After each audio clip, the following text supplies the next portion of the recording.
Hello, everyone. This is going to be like deja vu for me because I'm doing this video again because I had a phone call messed up, but it's fine.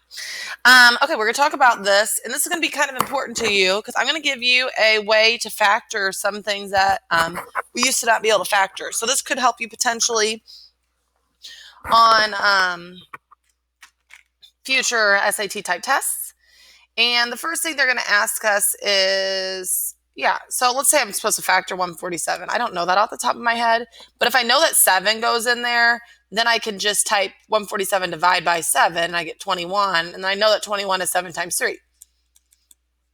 So if you know 7 is a factor, you would divide it out to get something smaller, and the smaller thing you happen to know.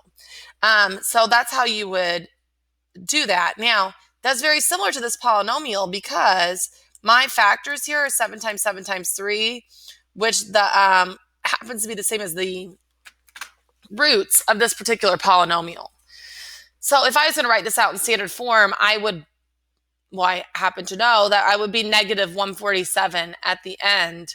That's where that y-intercept would be if I was to expand that all out. Now, we are going to find factors just like that using quadratics. They're going to tell us one, and then we're going to find the rest. You could potentially use technology to do this. You could do second calculate 0 if you were to graph this and find this factor. So maybe that's what they did here. Maybe they looked at their calculator and found this factor. And I'll do an example of that later. But this is very common that you know one factor and you have to find the rest. Okay, so if x plus 3 is a factor, how can I get something smaller? I can divide it out. And I'm going to use synthetic division here because this is linear. I'm going to put the opposite of the constant in the box, coefficients beside it. And I'm going to have my party and synthetically divide. Now, I should get the remainder of 0 every single time here. Why? Because it says it's a factor. If it says it's a factor, then there will not be a remainder. And that's good because that's what I got. Now what I have left here, remainder number x squared. So I get x squared minus 4. That's another factor. So x plus 3 times x squared minus 4 is this guy. But I happen to know that this factors further, and it's a smaller one that I know. Difference of 2 squares, so it's x minus 2x plus 2. And now I know what all three roots are, negative 3, 2, and negative 2. So they told me 1, I was able to find the rest. Okay, so how about this one? So x plus 1 goes in there. Let's see if we can find the rest of the factors. If x plus 1 goes in there, then negative 1 in the box will give me a remainder of 0.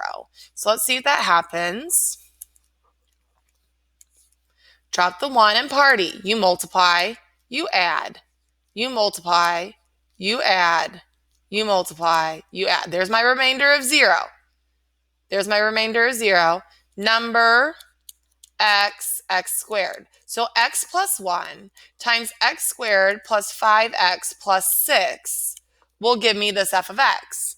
This factors further, and I do know how to factor that. So what do I get? I get x plus 1. This will be x plus 3, x plus 2. And now I know what my three roots are, negative 1, negative 2, and negative 3. Okay? All right, now, number 5, I'm going to give you an example of how this actually would work with our calculators, okay? So I'm going to actually type this one into my calculator, x cubed minus 5x squared minus 3x plus 15. So let's say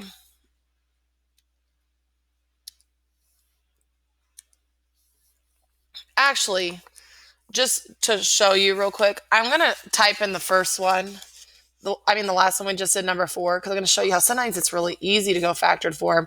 If I type in x to the third, this is number 4, plus 6x squared plus 11x plus 6, and I graph it, oh gosh darn it, you guys that was probably driving you crazy.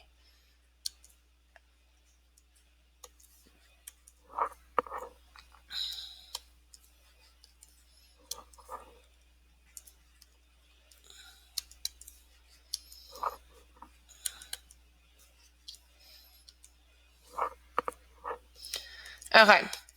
So if I would have just graphed it here, it looks like I can see where they are. You could do second, calculate 0, and do left bound, right bound.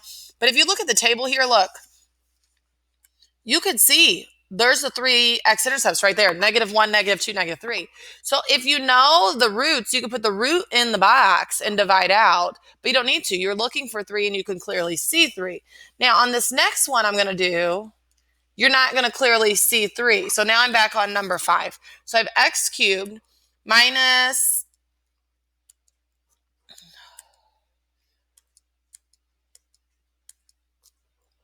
minus 5x squared minus 3x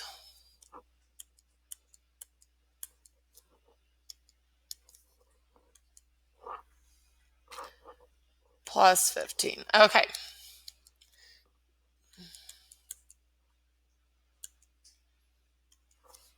So here it is. Okay, so do you see how these two are in-betweeners? But this one looks nice.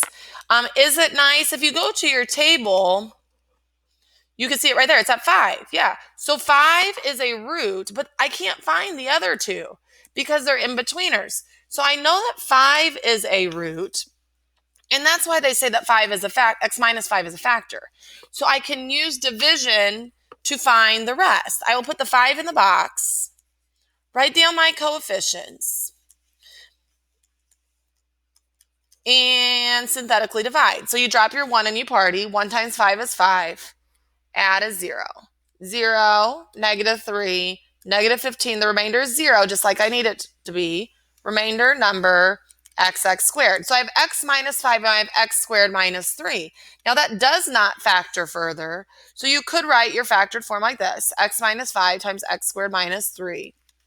That's factored over the integers. Now, how can I find the last two roots? Because I know there's 3 because the degree is 3. I have to solve that. X squared minus 3 equals 0. If you add 3 and square root both sides, the last two are plus or minus the square root of 3. And don't forget, those square roots will always come in conjugate pairs. They will always come in pairs, so this makes sense. Okay, I'm going to take a quick pause here because I think my video is getting a little bit long, and we'll finish up the rest on the next video.